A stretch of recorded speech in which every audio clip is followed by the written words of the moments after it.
Hello दोस्तों। तो दोस्तों आज से हमने एक सीरीज़ शुरू की है जिसमें हम आपको एक इम्पोर्टेंट क्वेश्चन की पूरी सीरीज़ कराएंगे, जिसमें हम chapter number 3 Nazism and the rise of Hitler से शुरुआत कर रहे हैं और इसके इम्पोर्टेंट क्वेश्चन आंसर डिस्कस करेंगे। चलिए, सो फर्स्ट क्वेश्चन देखते हैं हम लोग कि trace any 3 main features of the foreign policy of Hitler. Hitler की 3 पॉलिसी, फॉरेन पॉलिसी बतानी है आपको। मैं आपको इस लेक्चर की खासियत बता दूं, ये हिंदी और इंग्लिश दोनों के लिए है। इंग्लिश में नोट्स है और हिंदी में मेरी एक्सप्लेनेशन है। 30 जनवरी 1933 में हिटलर क्या होता है, वहाँ का चांसलर बन जाता है जर्मनी का, और अपनी तानाशाही यानी डिक्टेटरशिप लोगों को दिखा देता है। और इसी के साथ वो क्या करता है, बाकी जो दुनिया के देश थे जिन्होंने उन पर कब्जा कर रखा था, उनके साथ फॉरेन पॉलिसी तोड़ देता है और अपनी फॉरेन पॉलिसी को बहुत ज़्यादा एग्रेसिव बना देता है। इसके बाद वो लीग ऑफ नेशन से अपने आप को किनारा कर लेता है 1933 में, 1933 में ही। और 1936 में राइनलैंड को ऑक्यूपाइड करता है। फिर one people one empire one leader के साथ वो ऑस्ट्रिया और जर्मनी को एक साथ मिला देता है 1938 में। ठीक है, तो फर्स्ट क्वेश्चन का आंसर ये था।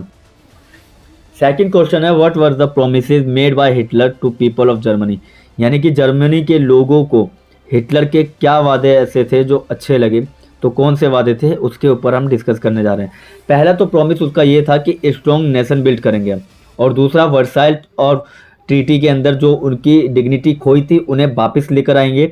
और दूसरा पॉइंट ये है कि वो एम्प्लॉयमेंट भी देंगे, एम्प्लॉयमेंट उन लोगों को जो वहाँ के यूथ हैं, क्योंकि यूथ वहाँ पे बहुत ज़्यादा बेरोजगार हो गया था। हमने इसको चैप्टर में पढ़ा हुआ है। ठीक है, और ये दूसरा प्रॉमिस था। और तीसरे प्रॉमिस में आपको बताऊँ, इन्होंने कहा था कि वो फॉरेन इन्फ्लुएंस जो थे, ठीक है, जो भी इनके देश के खिलाफ जा रहे थे, उन सारे फॉरेन इन्फ्लुएंसेस को ख़त्म करेंगे जर्मनी के अगेंस्ट, और अपने जर्मनी को एक सुपर पावर बनाने की कोशिश करेंगे। ये बात उन्होंने क्या किया था, लोगों के सामने रखी थी।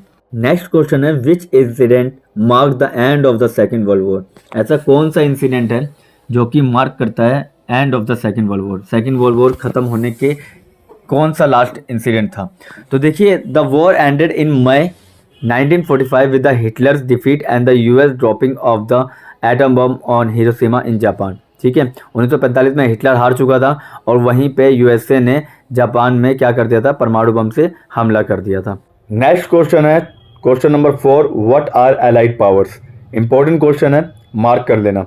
देखिए, इसमें आपको एलाइड पावर्स बतानी है, तो आप लोगों को पता ही होगा क्योंकि आपने चैप्टर पढ़ा है, तो ये आसान क्वेश्चन लगेगा आपको। इसमें यूनाइटेड किंगडम है, द सोवियत यूनियन है, द यूनाइटेड स्टेट है, चाइना है और फ्रांस है। ये जर्मनी, इटली और जापान जो कि एक्सिस पावर थे उनके अपोजिट में लड़ रहे थे।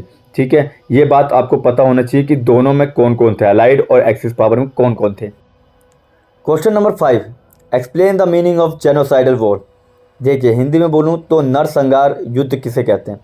सबसे पहले तो आपको जेनोसाइडल का मतलब पता होना चाहिए। देखिए, मास लेवल पे जब हम किलिंग करते हैं पीपल की, तो उसे बोलते हैं जेनोसाइडल।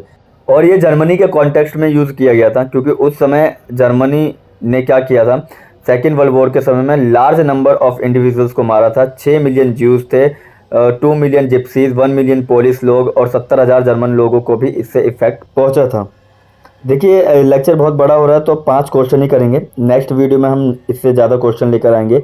तब तक आप चैनल को सब्सक्राइब कर दीजिए, अपने दोस्तों को भी बता दीजिए कि यहाँ पे टॉप 5 क्वेश्चन की एक सीरीज़ शुरू हुई है जो हर चैप्टर को कवर कराएंगे, चाहे हिस्ट्री हो, पॉलिटिकल हो, सोशल साइंस, इंग्लिश, सबको।